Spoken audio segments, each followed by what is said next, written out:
ಆ ರೀತಿ ಮಾತಾಡ್ಲಕತ್ತೀರಿ ಅಂತಂದ್ರೆ ನೀವು ಮಿನತ್ತಿಲ್ಲ ದುಡ್ಡು ಗಳಿಸ್ತೀರಿ, ನಿಮ್ಗೆ ಮೈ ಹತ್ತಂಗಿಲ್ಲ, ಅದಕ್ಕೆ ಬರುತ್ತಂತ್ರಿ ರೋಗ ಸಾವು ಎಲ್ಲ ಬರುತ್ತಂತ, ದುಡಿಲಾರ್ದ ದುಡ್ಡು ಮೈ ಹತ್ತಂಗಿಲ್ಲ ಅಂತ.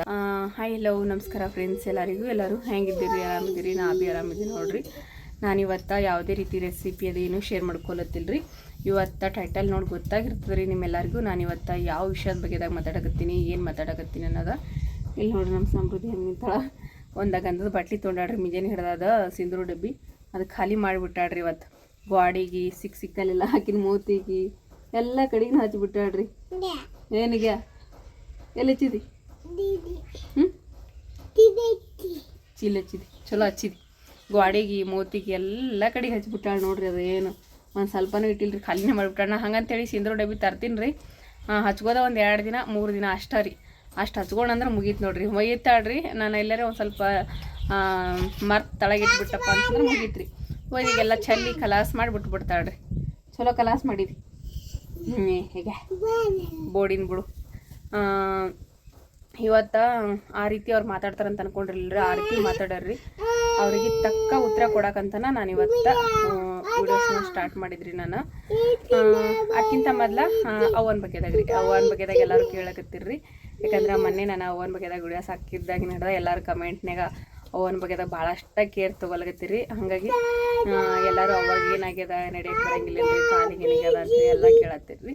ಮೊದಲು ಅವನ ವಿಷಯ ಮಾತಾಡಮ್ರಿ, ಆಮೇಲೆ ಅವ್ರು ಹೇಳಿರೋಂಥ ಮಾತಿನ ಬಗ್ಗೆದಾಗ ಮಾತಾಡಮ್ರಿ. ಅವ್ರು ಆಡಿರೋ ಮಾತು ಇಷ್ಟು ಕೀಳು ಮಟ್ಟದಾಗ ಮಾತಾಡ್ಯಾರ್ರಿ, ಅದನ್ನು ನಾನು ಹೇಳ್ತೀನಿ ರೀ. ಈಗ ಮೊದಲು ಸದ್ಯಕ್ಕೆ ಅವನ ಬಗ್ಗೆದಾಗ ಮಾತಾಡಮ್ರಿ. ನನ್ನ ಕೆಮ್ಮು ಒಂದು ಸ್ವಲ್ಪ ಮಟ್ಟಿಗೆ ಕಡಿಮೆ ಆಗ್ಯದ್ರಿ. ಇವತ್ತು ಎಲ್ಲರೂ ಕೆಮ್ಮಿನ ಸಲಕ್ಕೆ ನನಗೆ ಅದದ್ದು ಕುಡೀರಿ ಅಕ್ಕ, ಇದು ಕುಡೀರಿ ಕಡಿಮೆ ಆಗ್ತದ, ಬಿಳಿ ಉಳ್ಳಾಗಡ್ಡಿ ತಿನ್ನಿರಿ, ಅದ್ರ ರಸ ಕುಡೀರಿ, ಎಲ್ಲ ಥರದ ವಿಷಯನ ಹೇಳಿದ್ರಿ. ಥ್ಯಾಂಕ್ ಯು ಸೋ ಮಚ್ ರೀ. ನಿಮಗೆ ಎಷ್ಟು ಥ್ಯಾಂಕ್ಸ್ ಹೇಳಿದ್ರಿ ಕಡಿಮೆ ನಾನು. ಯಾಕಂದರೆ ಎಲ್ಲ ವಿಷಯದಾಗ ನನಗೆ ಸಪೋರ್ಟ್ ಮಾಡ್ತೀನಿ ನೀವು. ನಿಮ್ಮೆಲ್ಲರೂ ಸಪೋರ್ಟ್ ಅದ ಅಂತನ ನಾವು ಇಲ್ಲಿವರೆಗೂ ಬರೋದಕ್ಕೆ ಸಾಧ್ಯ ಆಗಿದ್ರಿ. ಇದೇ ರೀತಿ ನಿಮ್ಮೆಲ್ಲರ ಸಪೋರ್ಟ್ ನಮ್ಮ ಮೇಲೆ ಇರಲ್ರಿ. ಅವಾಗ ಅಂತಂದ್ರೆ ರೀ 9 ತಿಂಗಳ ಮಗುವಾಗಿದ್ದಾಗ, ಅಂದ್ರೆ 9 ತಿಂಗಳಿಗೆ ಪೋಲಿಯೋ ಇಂಜೆಕ್ಷನ್ ಹಾಕಿಸ್ತಾರಲ್ರಿ, ಆ ಟೈಮ್ನಾಗ ಅವಾಗ ಎಲ್ಲ ಗೊತ್ತಾಗಿಲ್ರಿ. ಅವಾಗಿನ ಕಾಲದಾಗ ಗೊತ್ತಾಗಿಲ್ರಿ. ಅಂದ್ರೆ ಜ್ವರ ಬಂದಾಗ ಪೋಲಿಯೋ ಇಂಜೆಕ್ಷನ್ ಹಾಕಿಸ್ಬಾರ್ದಂತ ಹೇಳಿ ಗೊತ್ತಾಗ್ಲಾರ್ದಕ್ಕೆ ಏನು ಮಾಡ್ಯಾರಿ, 9 ತಿಂಗಳದಕ್ಕಿದ್ರು ಅಂತ್ರಿ ನಮ್ಮವ್ವ. ಹಿಂಗೆ ಗ್ವಾಡಿ ಅದೆಲ್ಲ ಹಿಡ್ಕೊಂಡು ನಡೀತಿದ್ದಳಂತ್ರಿ. ನಡೀತಿರ್ಬೇಕಾದ್ರೆ ಪೋಲಿಯೋ ಇಂಜೆಕ್ಷನ್ ಬಂದಾಗ ಜ್ವರ ಬಂದಿವತ್ರಿ. ಆ ಟೈಮ್ನಾಗ ಪೋಲಿಯೋ ಇಂಜೆಕ್ಷನ್ ಹಾಕ್ಸಿರ್ಬೇಕಾದ್ರೆ ಆವಾಗ ಆ ರೀತಿ ಆಗಿದ್ರಿ ನಮ್ಮ ಅವ್ವನ ಕಾಲ ಹ್ಯಾಂಡಿಕ್ಯಾಪ್ಟ್ ಆಗಿರೋದ್ರಿ. 9 ತಿಂಗಳ ಮಗು ಆಗಿರೋದ್ರಿ. ಅಂದ್ರೆ ಒಂದು ಕೈ ಮತ್ತು ಒಂದು ಕಾಲ ಎರಡಕ್ಕೂ ಸ್ವಾಧೀನ ಇಲ್ಲರಿ. ಮೊದಲೆಲ್ಲ ಸರಿಯಾಗಿ ನಡೀತಿದ್ರಿ, ಅಂದ್ರೆ ಭೀ ಒಂದು ಸ್ವಲ್ಪ ಮೊಳ್ಕಲ್ ಮೇಲೆ ಕೈ ಇಟ್ಟು ಆರಾಮಾಗಿ ನಡೀತಿದ್ರು. ಅದ್ರಾಗ ಹೆಂಗೆ ವಯಸ್ಸು ಹಾಕೋತ ಬಂತು ನೋಡ್ರಿ, ಹಂಗಂಗೆ ನಡೆಯೋಕೆ ಆಗವಲ್ರಿ ಅವ್ರಿಗೆ. ಮತ್ತು ನೀವು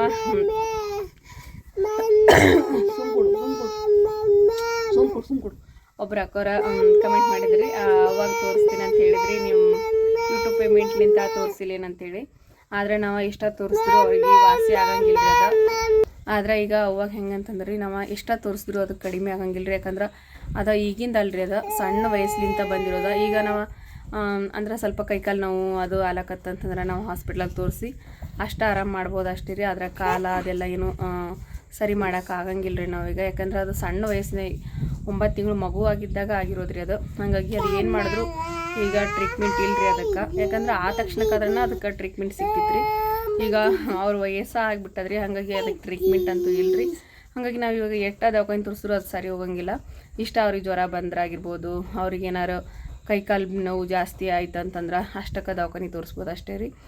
ಮತ್ತು ವೀಲ್ ಚೇರ್ ತೊಗೋರಿ ಅಕ್ಕ ಅಂತೇಳಿ ಎಲ್ಲರೂ ಹೇಳತ್ತಿದ್ರಿ. ಥ್ಯಾಂಕ್ ಯು ಸೋ ಮಚ್ ರೀ, ನೀವು ಅವ್ವನ ಬಗ್ಗೆದಾಗ ಅಷ್ಟೊಂದೆಲ್ಲ ಕೇರ್ ತೊಗೊಂಡಿದ್ದಕ್ಕೆ.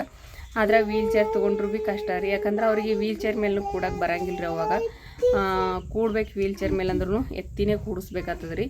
ಹಾಗಾಗಿ ವೀಲ್ ಚೇರ್ ಮೇಲೂ ಕೂಡಕ್ಕೆ ಬರಂಗಿಲ್ಲ ರೀ ಅವಾಗ. ಹಾಗಾಗಿ ನಾವು ಆ ವೀಲ್ ಚೇರ್ ತರೋ ವ್ಯವಸ್ಥೆ ಮಾಡಿಲ್ಲ ರೀ ನಾವು ಅದ್ರ ಸಲುವಾಗಿನೇ. ಯಾಕಂತಂದ್ರೆ ಅವ್ರಿಗೆ ಕೂಡಕ್ಕೆ ಬರ್ತಿತ್ತು ಅಂತಂದ್ರೆ ವೀಲ್ ಚೇರ್ ತರ್ಬೋದಿತ್ತು ರೀ. ಮತ್ತು ಅವರು ಎಲ್ಲಿಗೂ ಹೋಗಂಗೆ ಭೀ ಇಲ್ಲರಿ. ಈ ರೀತಿ ಏನಾದರೂ ಅದು ಹೋಗಿರೋದು ಅವರ ಈಗ ಒಂದು 10 ವರ್ಷದೊಳಗೆ 1-2 ಫಂಕ್ಷನ್ಗೆ ಅಷ್ಟೇ ರೀ. ಅದು ನಮ್ಮ ಮುತ್ಯ ಕರ್ಕೊಂಡು ಹೋಗಿದ್ರಿ ಅವ್ರಿಗೆ, ಆಟೋ ಮಾಡಿ ಈ ರೀತಿ ಎತ್ಕೊಂಡು ಕುಂದ್ರಿಸಿ. ನಮ್ಮ ಅಪ್ಪ ತೀರ್ಕೊಂಡಾಗ ಒಂದು ಸರ್ತಿ ರೀ, ಅಂದ್ರೆ ತವ್ರ ಮನೆಗೆ ಹೋಗಿ ಬರ್ತಾರಲ್ರಿ. ಆವಾಗ ನಮ್ಮ ತಂದೆ ತೀರ್ಕೊಂಡಾಗ ಒಂದು ಸರ್ತಿ ತವ್ರ ಮನೆಗೆ ಹೋಗಿ ಬರ್ತಾರಲ್ರಿ. ಅವಾಗ ಒಂದು ಸಾರಿ ಹೋಗಿದ್ರಿ ನಮ್ಮವ್ವ. ಮತ್ತು ಅಂದ್ರೆ ನಮ್ಮ ಅವ್ವನ ತವ್ರ ಮನ್ಯಾಗ ಗೃಹ ಪ್ರವೇಶ ಐತ್ರಿ. ಅವಾಗ ನಮ್ಮ ಮುತ್ತೆ ಬಿಟ್ಟಿರಲಿಲ್ಲ, ಮನೆ ಮಗಳು ಬರಲೇಬೇಕಂತೇಳಿ ಇದೇ ರೀತಿ ಆಟೋ ತೊಗೊಂಡು ಕರ್ಕೊಂಡು ಹೋಗಿದ್ರಿ. ಅದಷ್ಟು ಬಿಟ್ಟರೆ ಬೇರೆ ಯಾವುದೇ ರೀತಿ ಫಂಕ್ಷನ್ಗಳಿಗೆ ಅದಕ್ಕೂ ಅವ್ವ ಹೋಗಂಗಿಲ್ಲ ರೀ. ಯಾಕಂತಂದ್ರೆ ಕೂಡಕ್ಕೆ ಬರೋಂಗಿಲ್ಲ ಏನಿಲ್ಲ ಅಂಥೇಳಿ ನಾನು ಅಲ್ಲ ಅಂಥೇಳಿ ಒಟ್ಟು ಅವ್ವ ಎಲ್ಲಿಗೂ ಹೋಗಂಗಿಲ್ಲ ರೀ. ಯಾವುದೇ ರೀತಿ ಫಂಕ್ಷನ್ ಇದ್ರು ಏನಿದ್ರು ಎಲ್ಲದಕ್ಕೂ ನಾವೇ ಹೋಗೋದ್ರಿ. ಫಂಕ್ಷನ್ ಇರಲಿ ಏನೇ ಇರಲಿ ಎಲ್ಲದಕ್ಕೆ ನಾವೇ ಹೋಗ್ತೇವ್ರಿ. ಹಾಗಾಗಿ ವೀಲ್ ಚೇರ್ ಮೇಲೂ ಕೂಡಕ್ಕೆ ಬರೋಂಗಿಲ್ಲ ರೀ ಅವಾಗ. ಅಂದ್ರೆ ಹಿಂಗೆ ಕುಂತ್ಬಿಟ್ಟು ಎಲ್ಲಿ ತನಕ ಹೋಗಂದ್ರೂ ಹೋಗ್ತಾಳ್ರಿ ಒಂದು ಸ್ವಲ್ಪ ದೂರ ಅಷ್ಟ. ಆದ್ರೆ ಎದ್ದು ಹೇಳಕ್ಕಂತೂ ಒಟ್ಟು ಆಗಂಗಿಲ್ಲಲ್ರಿ. ಸ್ವಲ್ಪನಾದ್ರೂ ಎದ್ರನ ವೀಲ್ ಚೇರ್ ಮೇಲೆ ಕೂಡಕ್ಕೆ ಬರ್ತದೆ ರೀ, ಸ್ವಲ್ಪನೂ ಹೇಳಕ್ಕೆ ಬರೋಂಗಿಲ್ಲ ರೀ ಅವಾಗ. ಹಾಗಾಗಿ ನಾವು ವೀಲ್ ಚೇರ್ ತೊಗೊಂಬಂದಿಲ್ಲ ರೀ friends. Thank you so much ರೀ, ನೀವು ಅವನ ಬಗ್ಗೆದಾಗ ಅಷ್ಟೊಂದು ಕೇರ್ ತೋರಿಸಿ ವೀಲ್ ಚೇರ್ ತರಿಸ್ರಿ ಅಕ್ಕ ಅಂಥೇಳಿ ಎಲ್ಲರೂ ಕಮೆಂಟ್ ಮಾಡಿ ಹೇಳಿದ್ದಕ್ಕೆ. ಯಾಕಂದ್ರೆ ಅಷ್ಟು ಅವಾಗ ಪ್ರೀತಿ ಕೊಡ್ತೀರಿ. ಇದೇ ರೀತಿ ನಿಮ್ಮೆಲ್ಲರ ಪ್ರೀತಿ ಆಶೀರ್ವಾದ ನಮ್ಮ ಅವ್ವನ ಮೇಲೆ ಇರಲಿ ಸದಾಕಾಲ ರೀ. ನಮ್ಮವ್ವ ಇಷ್ಟ ಕುಂತಲ್ಲೇ ಕುಂತರು ಸಾಕ್ರಿ, ನಮ್ಗೆ ಜಾಸ್ತಿ ಏನು ಬೇಕಾಗಿಲ್ಲ. ಇಷ್ಟ ಕುಂತಲ್ಲಿ ಕುಂತು ನನ್ನ ಮಕ್ಳಿಗೆ ನೋಡ್ಕೊಂಡಿದ್ರೆ ಅಷ್ಟು ಸಾಕ್ರಿ ನನಗೆ. ಅದಕ್ಕಿಂತ ಹೆಚ್ಚಿನ ಇನ್ನೇನು ಬೇಕಾಗಿಲ್ಲ ರೀ. ಯಾಕಂದ್ರೆ ಅವ್ವ ಕುಂತಲ್ಲೇ ಕುಂತರು ಕೂಡ ಎಷ್ಟು ಕೆಲಸ ಜವಾಬ್ದಾರಿಗಳು ಮಾಡ್ತಾಳಂತಂದ್ರೆ ನಿಮ್ಗೆ ಗೊತ್ತದ ರೀ. ವಿಡಿಯೋಸ್ ಒಳಗೆ ನನ್ನ ಮಕ್ಳಿಗೆ ನೋಡ್ಕೊತಾಳ, ಕುಂತಲ್ಲಿ ಅಡುಗೆ ಮಾಡ್ತಾಳ್ರಿ, ಎಲ್ಲ ಕೆಲಸನೂ ಮಾಡ್ತಾಳ್ರಿ. ಆದ್ರೆ ಅವಾಗ ನಡೆಯೋಕೆ ಕಷ್ಟ ಬರೋಂಗಿಲ್ಲ ಅನ್ನೋದು ಒಂದು ಬಿಟ್ರೆ ಕುಂತಲ್ಲಿ ಪ್ರತಿಯೊಂದು ಅಡುಗೆನೂ ಮಾಡ್ತಾಳ್ರಿ. ನನಗೆ ಹುಷಾರಿಲ್ಲ ಅಂತಂದ್ರಂತೂ ನಾನಂತೂ ಏನೂ ಮಾಡೋಕೆ ಹೋಗಿಲ್ಲ, ಎಲ್ಲ ಕೆಲಸನ ಅವ್ವನ ಮಾಡ್ತಾಳೆ. ನನ್ನ ಮಕ್ಳಿಗೆ ನೋಡ್ಕೊಳ್ಳೋದಾಗಿರ್ಬೋದು ಪ್ರತಿಯೊಂದೂ. ನನ್ನ 2 ಮಕ್ಕಳು ಚಾಕ್ ಮಾಡಿರೋದ ನಮ್ಮ ಅವ್ವನೇ ರೀ. ಎಲ್ಲ ವಿಷಯದೊಳಗೂ ನಮ್ಮ ಅವ್ವನ ಸಪೋರ್ಟ್ ಭಾಳಷ್ಟು ಅದ ರೀ ನನಗೆ. ಇದೇ ರೀತಿ ನಮ್ಮ ಅವ್ವನ ಸಪೋರ್ಟ ನಿಮ್ಮೆಲ್ಲರ ಪ್ರೀತಿ ಆಶೀರ್ವಾದಲಿಂತ ಸದಾಕಾಲ ಹಿಂಗೆ ಇರ್ಲಂತ ಕೇಳ್ಕೊತೀನಿ ರೀ. ಕಮೆಂಟ್ ಒಬ್ಬರ ಕಮೆಂಟ್ ಹಾಕ್ಯಾರ್ರಿ, ಏನಂತಂದ್ರಿ ನಾನು ಹೇಳ್ತೀನಿ ರೀ. ಈಗ ಏನು ಹಾಕ್ಯಾರಪ್ಪ ಅಂತಂದ್ರೆ ಅವ್ರೇನು ಅಕ್ಕೋರ್ರನೋ ಅಣ್ಣವ್ರನೋ ಗೊತ್ತಿಲ್ಲ ರೀ. ಕಮೆಂಟ ನಾನು ಇಲ್ಲೇ ಸೈಡ್ನಾಗ ಹಾಕ್ತೀನಿ ರೀ, ನೋಡಿರಿ ಅವ್ರು ಏನು ಹಾಕ್ಯಾರ ಅಂತ ಹೇಳ್ಕಿಸಿಂದ್ರೆ ಸೈಡಿಗೆ ಸ್ಕ್ರೀನ್ಶಾಟ್ ಹೊಂಟದ ನೋಡಿರಿ ಏನು ಹಾಕ್ಯಾರಂತ ನೋಡಿರಿ. ಯೂಟ್ಯೂಬ್ ದುಡ್ಡಿಗೆ ಎಲ್ಲರಿಗೂ ರೋಗ ಬರುತ್ತಂತ್ರಿ, ರೋಗ ಸಾವು ಎಲ್ಲ ಬರುತ್ತಂತ. ದುಡಿಲಾರ್ದ ದುಡ್ಡು ಮೈಗೆ ಹತ್ತಂಗಿಲ್ಲಂತ. ನಾವು ದುಡಿಲಾರ್ದನ ದುಡ್ಡು ಗಳಿಸ್ತೀವಂತ್ರಿ. ಯಾರು ಹೇಳಿದ್ರಿ ಇವರಿಗೆ ದುಡಿಲಾರ್ದ ದುಡ್ಡು ಬರ್ತದೆ ಅಂತ ಹೇಳಿಸಿದ್ರೆ ನಾವು ಎಷ್ಟು ಕಷ್ಟಪಡ್ತೀವಿ ಒಂದು ವೀಡಿಯೋಸ್ ಮಾಡ್ಬೇಕಾದ್ರೆ ಅನ್ನೋದು ನಮಗೆ ಗೊತ್ತದ ರೀ. ನಮ್ಮ ಮನೆಯೊಳಗೆ ನಮ್ಮ ಮಕ್ಕಳು ಹೇಳಕತ್ತೆ ನಮ್ಗೆ ಟೈಮಿಂಗ್ ಸರಿಯಾಗಿ ತೊಗೊಳೋದಾಗಂಗಿಲ್ಲ. ಯಾಕಂತಂದ್ರೆ ಅದೇ ಯೂಟ್ಯೂಬ್ ದುಡ್ಡಿನ ಸಲುವಾಗಿ ರೀ. ಯಾಕಂದ್ರೆ ಅಷ್ಟೊಂದು ಕಷ್ಟಪಡ್ತೀವಿ ನಾವು ವೀಡಿಯೋಸ್ ಮಾಡೋದಂತಂದ್ರೆ ಸುಮ್ಮನೆ ಹಿಂಗೆ ಕುಂತ ಹಿಂಗೆ ಆರಾಮಾಗಿ ಹಿಂಗೆ ಮೊಬೈಲ್ ಹೆದ್ರಿಗೆ ಹಿಡ್ಕೊಂಡು ಮಾಡೋದಲ್ಲ. ಅದೇ ವೀಡಿಯೋಸ್ನ ನೀವು ಇಷ್ಟೊಂದು ಹೇಳತ್ತೀರಲ್ಲ, ಅದು ಮೈಗೆ ಹತ್ತಂಗಿಲ್ಲ, ದುಡಿಲಾರ ದುಡ್ಡು ಸಾವು ನೋವು ಅದಕ್ಕೆ ಬರೋದು ಯೂಟ್ಯೂಬರ್ಗಳಿಗೆ ದೊಡ್ಡ ರೋಗ ಅಂತ ಹೇಳ್ಕೇಸಿಂದ್ರೆ ಈ ರೀತಿ ಮಾತಾಡೋಕೆ ನಾಚಿಕೆ ಆಗ್ಬೇಕ್ರಿ ನಿಮ್ಮ ಜನ್ಮಕ್ಕೆ ಒಂದು ಸ್ವಲ್ಪ. ಯಾಕಂತಂದ್ರೆ ನಾವೇನು ದುಡಿಲಾರ್ದ ಕಷ್ಟಪಡ್ಲಾರ್ದ ದುಡ್ಡು ಬರೋಂಗಿಲ್ಲ ನಮಗೆ. ನಾವು ದುಡಿತೀವಿ. ಈಗ ಪ್ರತಿಯೊಂದು ಕೆಲಸ ಏನೇ ಕೆಲಸ ಮಾಡಿದ್ರೆ ಈಗ ನಾವು ವೀಡಿಯೋಸ್ ಮಾಡ್ತೀವಿ ಅಂತಂದ್ರೆ ಇನ್ನು ದುಡಿಲಾರ್ದನ ಬರ್ತದೆ ನಮ್ಗೆ ದುಡ್ಡು. ನಾವು ಕಷ್ಟಪಟ್ಟು ವೀಡಿಯೋ ಮಾಡಿದ್ದಕ್ಕನ ಎಲ್ಲ ಜನರು ಆ ವಿಡಿಯೋಸ್ನ ನೋಡಿ ಸಪೋರ್ಟ್ ಮಾಡಿದ್ದಕ್ಕೆ ನಮಗೆ ದುಡ್ಡು ಬರೋದ್ರಿ. ಆ ರೀತಿ ಮಾತಾಡೋಕೆ ನಾಚಿಕೆ ಆಗ್ಬೇಕು ನಿಮ್ಮ ಜನ್ಮಕ್ಕೆ ಸ್ವಲ್ಪ. ಯಾಕಂತಂದ್ರೆ ಈ ಒಂದು ವಿಡಿಯೋ ಮಾಡ್ಬೇಕಂತಂದ್ರೆ ಎಷ್ಟು ಕಷ್ಟಪಟ್ಟಿರ್ತೀವಿ ಅನ್ನೋದು ಆ ಯೂಟ್ಯೂಬರ್ಗೆ ಮಾತ್ರ ಗೊತ್ತು, ಪ್ರತಿಯೊಬ್ಬ ಯೂಟ್ಯೂಬರ್ಗೂ ಗೊತ್ತು. ಯಾಕಂತಂದರೆ ನಾವು ಒಂದು ವಿಡಿಯೋ ಮಾಡ್ಬೇಕಾದ್ರೆ ಒಂದು ಹೊಟ್ಟಿಗೆ ಊಟ ಸಮೇತ ಮಾಡೋಂಗಿಲ್ಲ. ನಮ್ಮ ಹಸುವಾದ್ರೆ ಟೈಮ್ ಆಯಿತು ವಿಡಿಯೋ ಹಾಕಬೇಕು, ವಿಡಿಯೋ ಅಪ್ಲೋಡ್ ಮಾಡಬೇಕು, ವಿಡಿಯೋ ಏನೂ ಮಾಡಿಲ್ಲ ಇವತ್ತು. ಅದು ಅಜ್ಜಿ ಕೈಲಿ ಬಿಚ್ಕೊಂಬ, ಅಜ್ಜಿ ಬಿಸ್ತಾವು ಯೂಟ್ಯೂಬ್ ದುಡ್ಡಿಗೆ ಎಲ್ಲರಿಗೂ ರೋಗ ಸಾವು ನೋವು ಬರುತ್ತಂತ. ದುಡಿಲಾರ್ದ ದುಡ್ಡು ಬರುತ್ತಂತ್ರಿ, ಅದಕ್ಕೆ ಮೈಗೆ ಹತ್ತಂಗಿಲ್ಲ ಅಂತ ನಮ್ಮಂಥವ್ರಿಗೆ. ನಿಮ್ಮ ಮನೆಯೊಳಗೆ ನೀವು ಎಷ್ಟು ಕಷ್ಟಪಟ್ಟ ದುಡಿತೀರಿ ಅನ್ನೋದು ನಿಮಗೆ ಗೊತ್ತಿರ್ತೈತಲ್ರಿ. ನೀವು ಕಷ್ಟಪಟ್ಟು ದುಡಿಯೋರಲ್ಲ, ನಿಮ್ಮ ಮನೆಗೆ ಯಾರಿಗೂ ರೋಗನೂ ಬಂದಿರಲ್ಲ, ನಿಮ್ಮ ಮನೆಗೆ ಯಾರಿಗೂ ಸಾವೂ ಆಗಿರಲ್ಲ.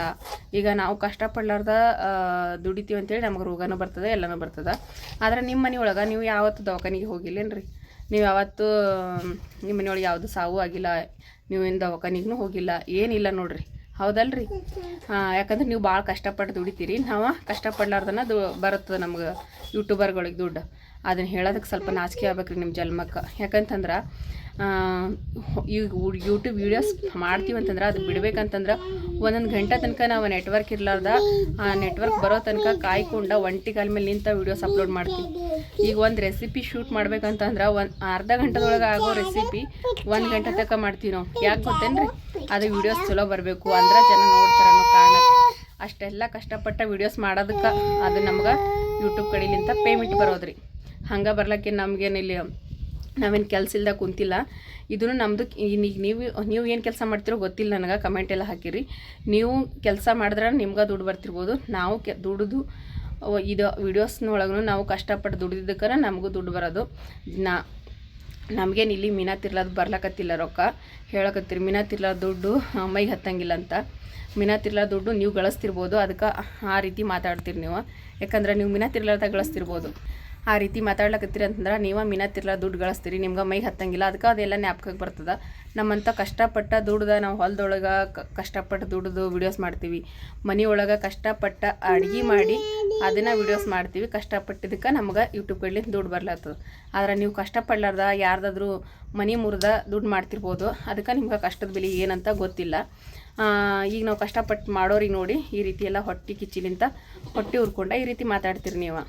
ಇದೇ ವೀಡಿಯೋಸ್ನ ನೀವು ಕೂಡ ಒಂದಿನ ಮಾಡಿ ತೋರಿಸ್ರಿ, ಅವಾಗ ಗೊತ್ತಾಗ್ತದೆ ಹೆಂಗೆ ಅಂತ ಹೇಳ್ಕಿಸಿದ್ರೆ ವೀಡಿಯೋಸ್ ಮಾಡೋದೇನು ಕಷ್ಟ ಅದನ ಏನು ಮೀನಾ ತಿರ್ಲಾರ್ದ ದುಡ್ಡು ಬರ್ತಾವನ್ನೋದ ನಿಮ್ಗೆ ಅವಾಗ ಗೊತ್ತಾಗ್ತದೆ.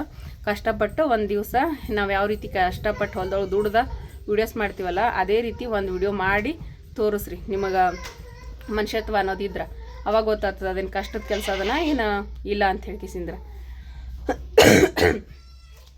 ಈ ರೀತಿ ಕಮೆಂಟ್ ಹಾಕಿದ್ದೀರಾ.